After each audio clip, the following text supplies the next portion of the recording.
que la burocracia del ICBF en Bogotá ha aumentado en las OPS en un 893% y que por cuenta de un recorte del ICBF, que no de la alcaldía, del ICBF, se han quedado sin jardín más de 10.000 niños en Bogotá. ¿Qué sabe sobre esto, señor alcalde, y qué se puede hacer? Juan, efectivamente ha habido unos recortes del gobierno nacional que son graves, que afectan a Bogotá y nos preocupan mucho, y me parece muy importante que esto lo conozca la opinión pública. Efectivamente, por ejemplo, en el convenio que había entre Integración Social y el ICBF, se redujo a la mitad, lo que implica que esa reducción de 30.000 millones de pesos solamente en ese convenio afecta efectivamente a 10.000 niños en atención integral de primera infancia. Ahora, no significa esto, por los esfuerzos que estamos haciendo en el distrito, que vayamos a permitir que esos niños se queden por fuera de la atención integral. Bogotá va a cubrir ese hueco de la nación. Ese hueco que deja la nación al recortar a la mitad el convenio con Bogotá, lo vamos a cubrir desde Integración Social. ¿Qué implica eso? Nosotros nos habíamos puesto la tarea de lograr aumentar en 30.000 los cupos de atención integral a primera infancia, 22.000 Secretaría de Educación y 8.000 Integración Social. Es decir, pasar de 135.000 cupos, de 135.000 cupos a 165.000 cupos en Bogotá. Esa meta la vamos a cumplir. Vamos a cubrir el hueco que nos deja la nación, pero al tener que cubrir el hueco, lo que se evidencia es que habríamos podido llegar por lo menos a 10.000 cupos más, pero no se va a poder por cuenta de lo que está haciendo la nación. Esto se suma a otros recortes, Juan, recortes en el DPS, efectivamente, por ejemplo, recortes que tienen que ver con el componente alimentario de Renta Ciudadana, donde recortaron la atención a 43.000 familias en Bogotá, que recibían un apoyo, repito, del componente alimentario de Renta Ciudadana, y eso pues deja a esas familias en una situación crítica. Nosotros ya logramos que esas 43.000, las familias que están identificadas en pobreza extrema, reciban de parte del distrito el apoyo a través de transferencia monetaria. Ya las incluimos a 10.000 familias. Las otras 33.000 estamos trabajando para que se integren a los demás programas que tiene el distrito, pero efectivamente la situación fiscal que tiene la nación y las decisiones políticas que ha tomado la nación de qué priorizar y qué recortar y qué no y dónde, está afectando dramáticamente a Bogotá, y nos ha tocado a nosotros como ciudad entrar a cubrir esos huecos que deja la nación, lo cual pues nos afecta porque podríamos llegarle a más niños, a más niñas, a más familias en pobreza extrema en Bogotá, si no fuera por los recortes que está haciendo el gobierno nacional en este momento. Recapitulo para nuestros oyentes, señor alcalde. El distrito no permitirá que los 10.000 niños que dejó el gobierno nacional a través del ICBF sin cupo en Bogotá en los jardines se vayan a quedar en la calle, y el distrito los va a cubrir. El costo es que no podrá ampliar las coberturas como lo habían planteado, pero estos niños a quienes el ICBF dejó sin jardín, se acaba de confirmar el alcalde Galán, no los van a dejar en la calle, el distrito los va a asumir. ¿Eso es correcto como resumen? Así es, Juan. No vamos a permitir que esos niños se queden por fuera del sistema, y si bien vamos a mantener la meta de habríamos podido llegar a 40.000 si no fuera por este recorte que hace la nación. Señor alcalde, le pregunto otra cosa que le confieso. Yo trato de hacer un ejercicio de serenidad y de ecuanimidad, pero hay cosas que a uno le producen gran indignación. ¿Cómo es que reducen en 30.000 millones los recursos para este programa de niños? ¿Cómo es que se quedan sin jardín 10.000 niños y al mismo tiempo aumentan las OPS? Está en la línea Carolina Arbeláez. Le pido, representante Carolina Arbeláez, en esta conversación con el alcalde, que me confirme el dato que le dio el propio Bienestar. La burocracia de OPS aumentó 893%. ¿Ese dato es correcto, representante Arbeláez? Así es, Juan, y aprovecho para saludar al alcalde, pues que ha hecho una explicación pues muy profunda sobre estos programas sociales que se están quedando desfinanciados. Así es, nosotros después de conocer esta información, en una reunión con el alcalde hicimos un derecho de petición al ICBF, y esto fue lo que nos respondieron, que las OPS pasaron del 2022 a tener 250 OPS al 2024 a 1.000 OPS, o sea que creció en un 900% casi que los contratos de prestación de servicio, y ellos mismos reconocen además que la atención en Bogotá se redujo en un 59% para la atención de niños, niñas y adolescentes de la propia gestión del ICBF, sumado a lo que acabamos de denunciar y lo que acaba de decir el alcalde mayor. Señor alcalde, produce indignación, o sea, sube la burocracia, pero atienden menos niños. Pues no tiene ningún sentido, la verdad. Si van a aumentar las personas que contratan, debería ser para mejorar la atención y ampliar la capacidad, no para, al contrario, afectarla. Pues es importante que la opinión pública lo conozca y sepa lo que está pasando, porque esos recortes de la nación afectan a Bogotá cuando al parecer sí hay recursos para otras cosas. Pues se quieren gastar 750.000 millones de pesos en las consultas y no tienen cómo atender a los niños en los jardines. Señor alcalde, lo otro que quiero precisar con usted es lo que me ha dicho, que también me parece muy grave. Los recursos del DPS, del Departamento de Prosperidad Social, iban a las familias más pobres de Bogotá. 43.000 familias van a dejar de recibir eso que les mandaba el DPS. Sí, Juan, usted tal vez recuerda, esos fueron anuncios que hizo el mismo Gustavo Bolívar en el DPS, y son recortes producto, y él mismo dijo de que no tienen plata. Eso fue lo que dijo: no tenemos plata, nos toca hacer recortes. Entonces se eliminó en Bogotá el componente de Colombia Sin Hambre, el componente de alimentación de renta ciudadana, y eso beneficiaba a 43.000 familias.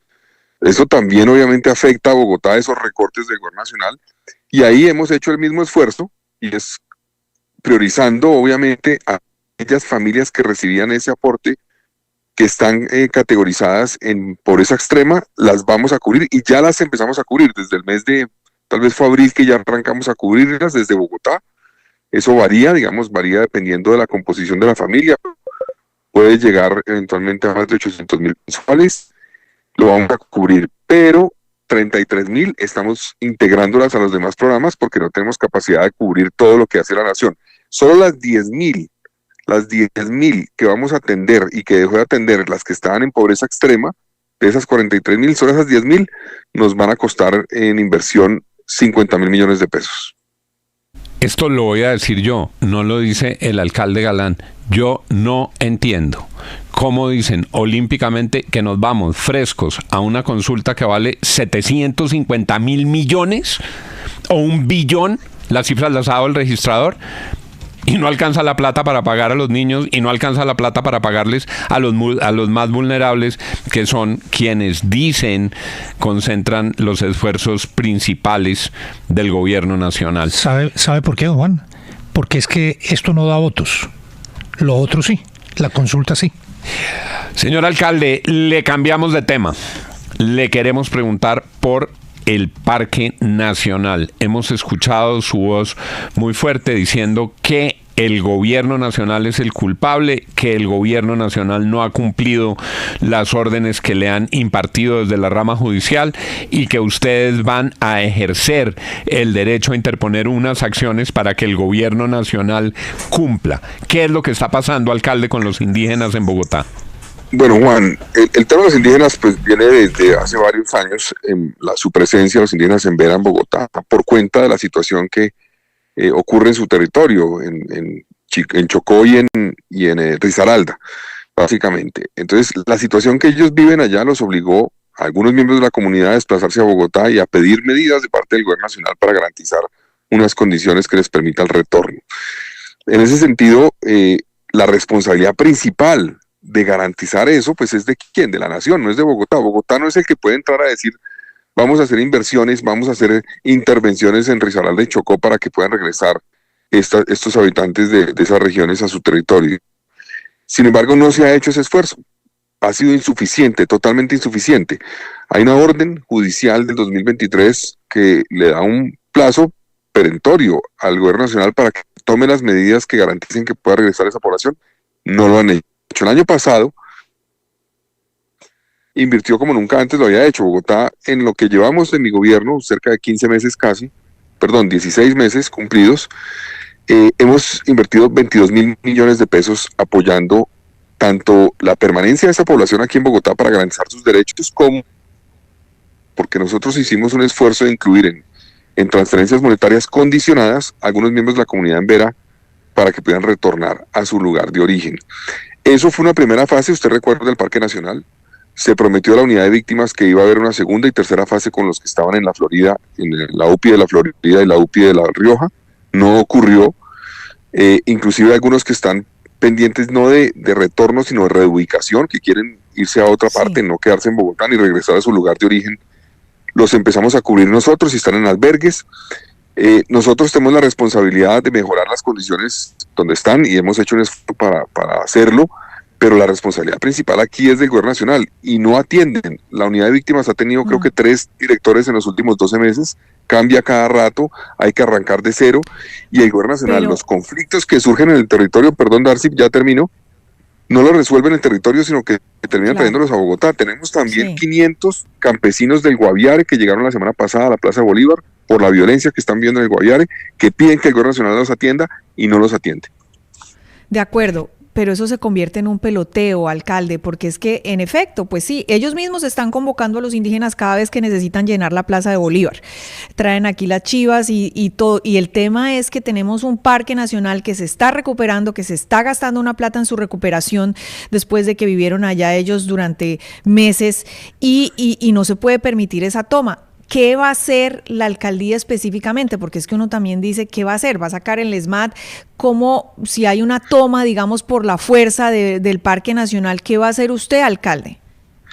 Bueno, Darcy, su pregunta me permite mencionar 2 cosas. Uno, digamos, aquí no hay, de cierta forma no debe haber peloteo porque la responsabilidad principal es de la nación, no es del distrito.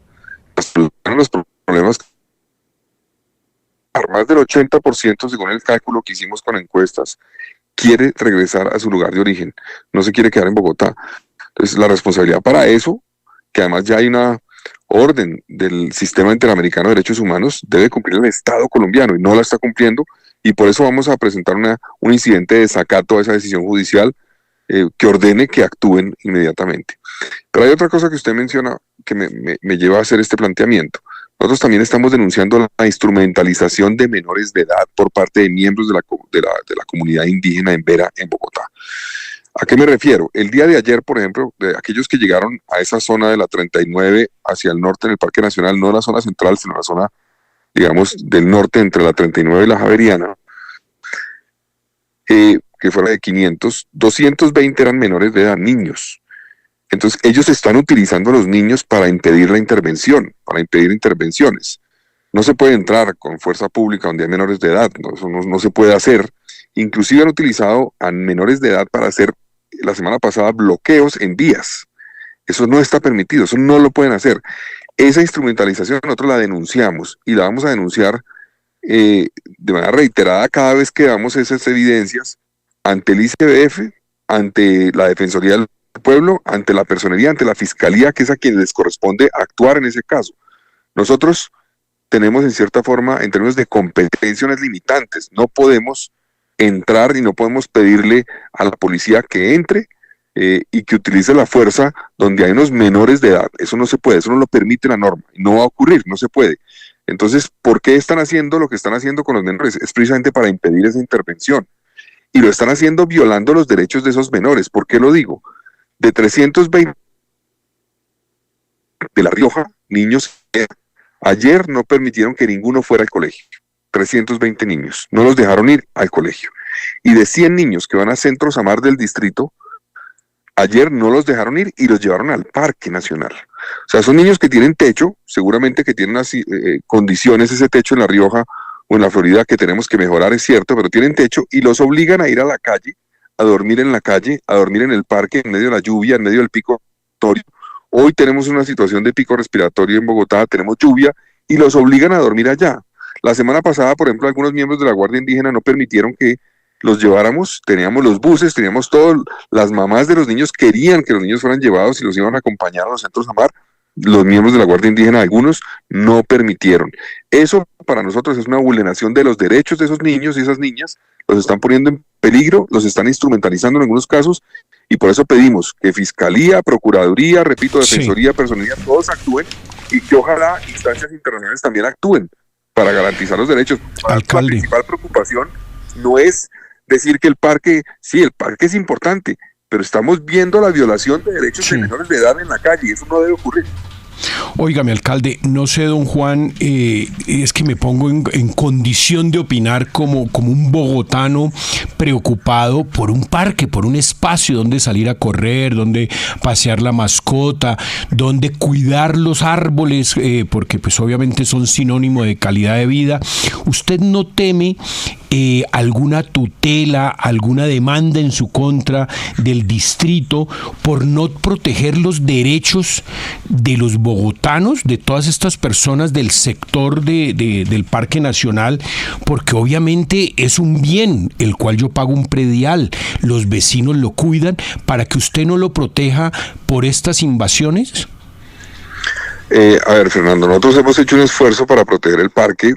Prueba de eso es que la presencia de ellos, a pesar de que llegaron 500, está limitada a un sector del norte del parque, no está en todo el parque, es solamente un sector limitado, a diferencia de como estaban el año pasado, donde estaban en todo el Parque Nacional.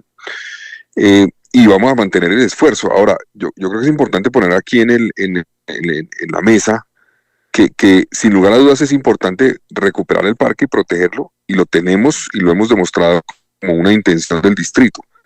Pero lo más importante es una población en una situación realmente precaria por cuenta de que el Estado no le está respondiendo, no le está garantizando sus derechos y está poniendo a los menores de edad en peligro todos los días. Niños que deberían estar en el colegio y que deberían estar en los centros de mar y que deberían estar donde los protejan, están en la calle a merced de una cantidad de riesgos de personas extrañas que puedan vulnerar sus derechos, riesgos obviamente a su salud por cuenta de la situación del pico respiratorio. Entonces, los dos temas están en la balanza, pero para mí el que es de mayor preocupación, no es que no sea preocupante el parque, claro lo es, y por eso hemos borrado y hemos hecho intervenciones, pero no se les olvide que aquí tenemos a niños menores de edad que nos están obligando a ir al Parque Nacional, a dormir allí en el Parque Nacional, a la intemperie y a poner en peligro sus derechos.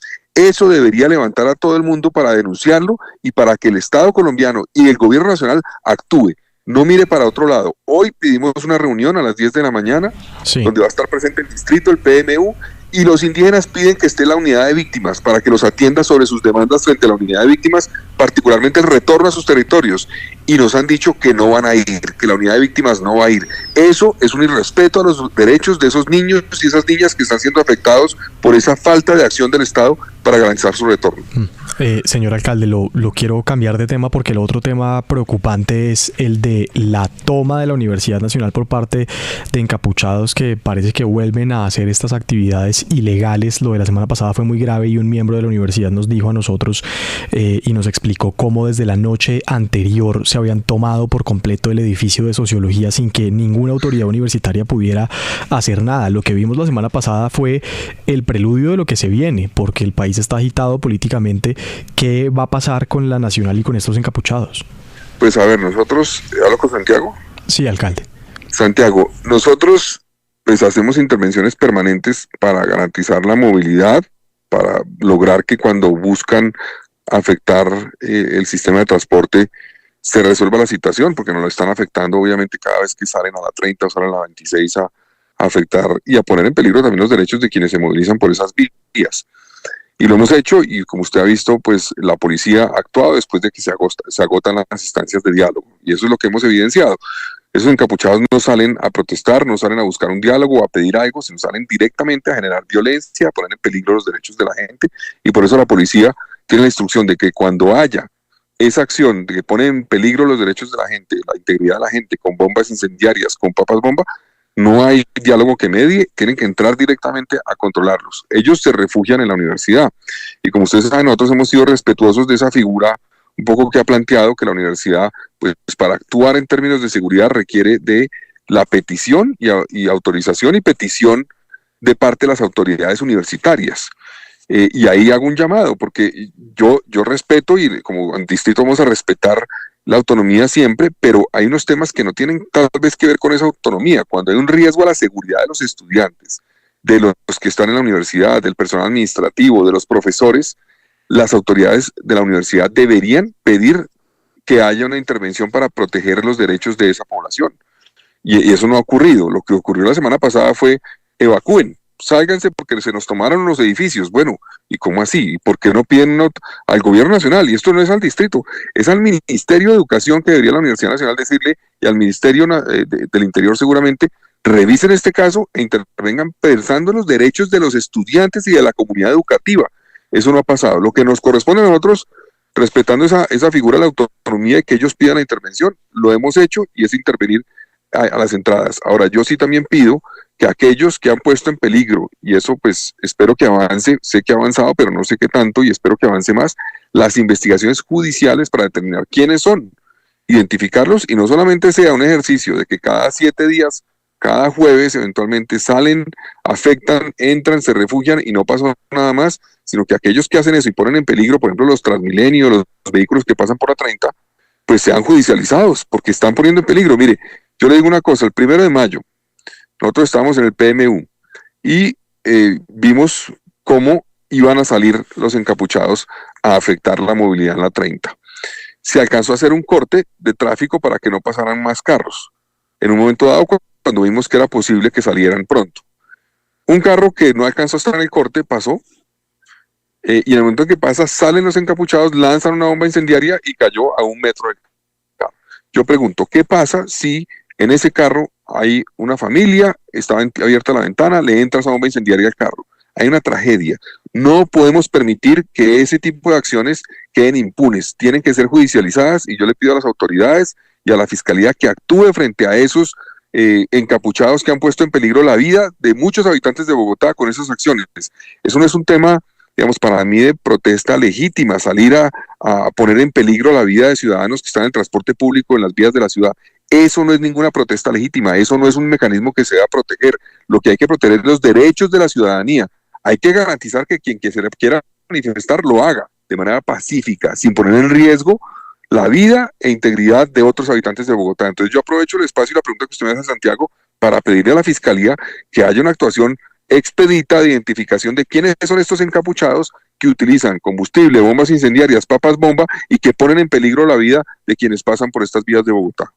7:57 y tiene toda la razón el alcalde. Esto no se puede normalizar, eso no es protesta pacífica, eso es agresión, en unos casos hasta tentativa de homicidio cabría frente a esas acciones brutales. Termino por donde empezamos, recogiendo lo que nos ha dicho el alcalde Galán ante la denuncia que nosotros presentamos aquí. Es cierto que los recortes del ICBF dejarían sin jardín a más de 10.000 niños en Bogotá mientras crece frondosamente su burocracia. El alcalde Galán ha dicho que el distrito no va a permitir que los niños se queden por fuera de los programas y que va a extender la cobertura a esos niños que atendía el ICBF y que esos niños y esas familias van a seguir recibiendo por parte del distrito lo que ahora les niega el Instituto Colombiano de Bienestar Familiar. Qué cosa tan dura ser alcalde de Bogotá, don Juan, y obviamente con la venia del señor alcalde. Mire, papa caliente en el Parque Nacional de Indígenas, papa caliente del Instituto Colombiano de Bienestar Familiar, papa caliente, literal, lo de la Universidad Nacional. Y cuando Bogotá es una ciudad que necesita demasiadas soluciones. Mire, esas tres cosas no las nota la gente. ¿Y qué tal la papa caliente del metro? El alcalde aguantando y haciendo avanzar la obra contra... No es por desanimarlo, alcalde, viento y marea, pero adelante, alcalde, que esto se compone, como dicen. Y gracias por esta respuesta.